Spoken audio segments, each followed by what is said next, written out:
Invité exceptionnel ce matin avec nous, Antar Yahya nous fait le plaisir d'être sur ce plateau. Antar, plus besoin de vous présenter. Depuis mercredi, vous êtes le héros de tout un pays puisque vous êtes celui qui a marqué le but libérateur pour l'Algérie face à l'Égypte à Khartoum. Vous allez à la Coupe du Monde avec l'Algérie. Ça fait 24 ans que votre pays attendait ça. Est-ce que vous réalisez que vous avez réussi un véritable exploit? On va dire qu'on commence à le réaliser tout doucement. On a vu les liesses dans notre pays hier quand on est arrivé à Alger, c'était vraiment incroyable. Je voyais aucun joueur dans notre équipe qui a vécu ça dans son passé. Et c'est vraiment, c'était extraordinaire. La fierté, on pense à quoi à ce moment-là? C'est un grand sentiment de fierté, je pense que ça c'est la première chose. On se dit, bon, on a le sentiment du devoir accompli aussi. On se dit, on a réussi à faire plaisir à un peuple qui...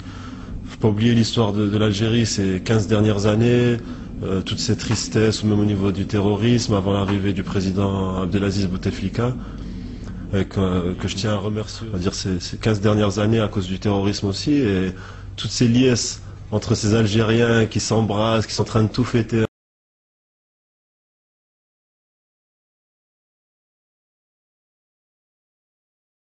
On va revenir un petit peu sur le match. Antar, il y a 0-0, on joue la 40e minute, le ballon arrive de Karim Ziani, il passe au-dessus. Il faut que vous nous racontiez juste avant de la recevoir, au moment et juste après, ce qui se passe quand vous marquez le but. Comment ça se passe là? Je pense c'est un moment où on est dans une bulle en fait.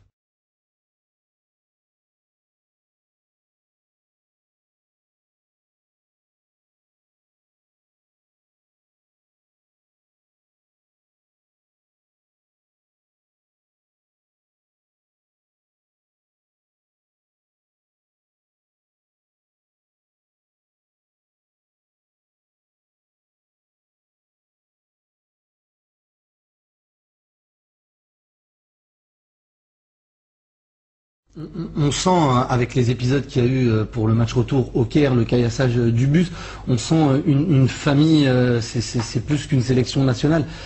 Vous avez hâte, j'imagine, de vous retrouver tous ensemble. Comment ça se passe dans le groupe? Ça vous a rendu plus fort cet épisode?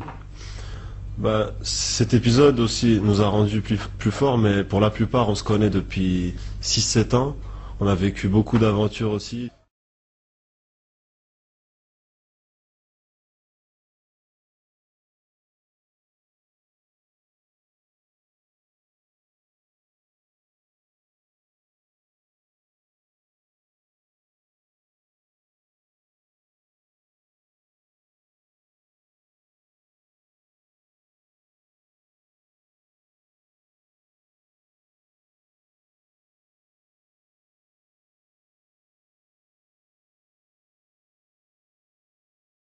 Vous savez que l'Égypte menace de quitter la FIFA, menace de faire grève parce que la FIFA a ouvert une enquête sur cette affaire. Qu'est-ce que vous en pensez, vous? Ça suffit quand? Moi,